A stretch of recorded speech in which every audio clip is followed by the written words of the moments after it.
Again, thank you for joining me. I think your content, first of all, is hilarious. All right, Thank you so much. like some of the videos I've been watching, like the Tinder stuff with you acting like a Disney adult, and then going into all these things is hilarious. And I saw another video you got banned from Tinder.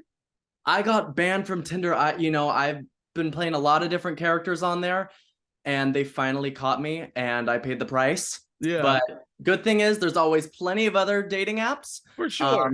and they couldn't stop me. So Now, but if you're playing characters, can't you just just switch your name and move things around and just bounce you back? know, you would think, but Tinder has dealt with this before, Yeah. and they placed an IP ban on all of my devices. So What? even if I tried to create another account on Tinder, even as myself, they wouldn't let me. So Oh, that's crazy. I couldn't believe Oh, it. I know, right? I mean, you kind of expected it though. I expected it, but hey, I couldn't believe it. After a while I was thinking I was invincible, but they really put me in my place. For sure. Do me a favor and introduce yourself to the Bay Area. Tell them who you are, what you do, and yeah. Of course. Well, hey everyone, my name is Duncan Joseph, or Dun Can You Not. I am a content creator based in New York City. I make comedy videos on TikTok, Instagram, and YouTube, all ranging from the characters I play, such as Karen, or a Disney adult. You never know what you're gonna get from my videos. The Karen videos are ridiculous, but it's an unfortunate reality that we all kind of have to deal with at some point. Exactly. That's why I love it. It's a relatable character. You think you don't know it, but once you watch a video, you're like, I know someone just like that.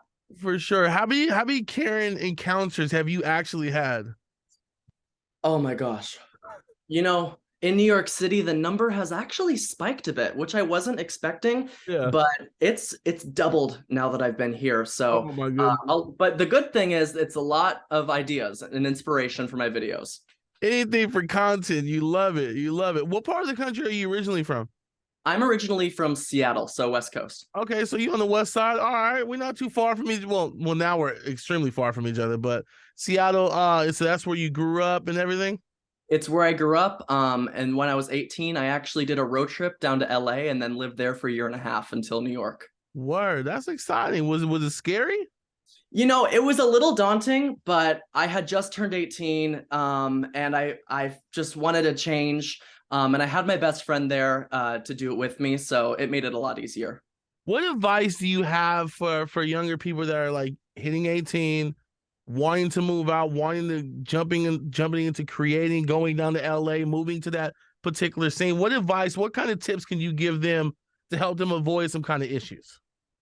I would say the best advice, and it sounds corny, but Yeah. that's the problem.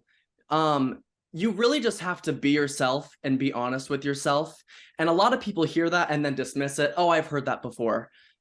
But once you dismiss it, it actually can become a problem. It's what I did, and I lost track of myself. And you kind of look back at old photos, and you're like, I don't recognize that person. And for one thing, it can be good because major changes causes a lot of growth.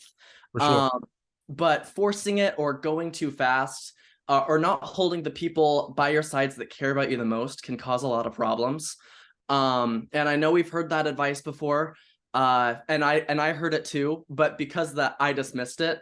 But you really shouldn't, because you in the end you're born with yourself, and you die with yourself. It's you since the very beginning, and you just kind of have to learn that the hard way. Absolutely. I feel like you said, it's the simplest things that like we kind of like disregard that can help us the most in the end. That's Exactly. what's up. So moving from LA to New York, I'm assuming it's because of acting. You're getting more opportunities and different things like that. You know, LA, I don't know why I just didn't really click with LA. I really hate driving, Mm, and I have a lot of friends in New York. But specifically, I have a lot of creative ideas. I really love fashion. A lot of things that people don't really get to see through my comedy videos that I mm. actually align more with New York creatively. So I feel more like myself in this faster paced environment. Got you, got you, got you. What's been the biggest change so far, other than dealing with the additional amount of Karens that have been popping up around you? For sure. The biggest change is definitely the space. I really had to downsize. And there is people everywhere. When you go outside in the hallways, even on the staircase in your apartment building, there's Mm, always someone, which I wasn't used to because if you drive far enough in LA, you can get pretty stranded because it's a big place. So New York and Manhattan specifically, millions of people on this island. So the space and just the amount of people I see every day. okay, I respect that absolutely. What are some of the things you got planned for the rest of the year? Like, what that you can actually share? Sorry, I'm over here stuttering. The things you can actually share. 'Cause I know there's some stuff you're probably working on that you want to reveal to your followers and everything at some point. But things that you can share. What are you currently working on for the rest of the year?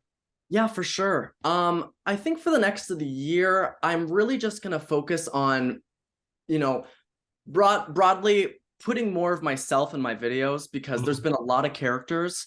But I think I'm a pretty good character myself. And I'd love to be able to share that with my followers because not a lot of people know me personally. Mhm. So being able to share that from a comedy perspective, but then also just kind of entering more of that fashion and creative space as well. And it's not really heard of for comedy creators to venture into that space confidently, but I look at that as a plus because you kind of want to do what no one else has done before. So just kind of entering new ventures like that, and it'll be a challenge and it'll be fun, but yeah, I'm excited. Incredible, incredible. Where can people follow you online if they don't already to follow along with your journey as you venture off into that? Oh, for sure. So at Done Can You Not is my at on all handles, YouTube, Instagram, TikTok. And yeah, that's how they can find me. Not spelled Duncan like Dunkin' Donuts, but Duncan like Done Can You Not. Yeah, absolutely. Look, Duncan, I really appreciate your time. Thank you, thank you, thank you. I look forward to sharing your content with my listeners here in the Bay Area so they can get familiar with you if they're not already. I'm sure once I post a clip of the video, they're gonna be like, "Oh, why didn't you tell me he was at the studio?" Then they're gonna realize you weren't at the studio and then everything like that. But thank you so much for your time. I appreciate you. Okay. Thank you so much for your time. I appreciate it as well, and I hope you have a wonderful rest of your day. Word. All right. Peace out. Peace out. Thank you. Uh-huh.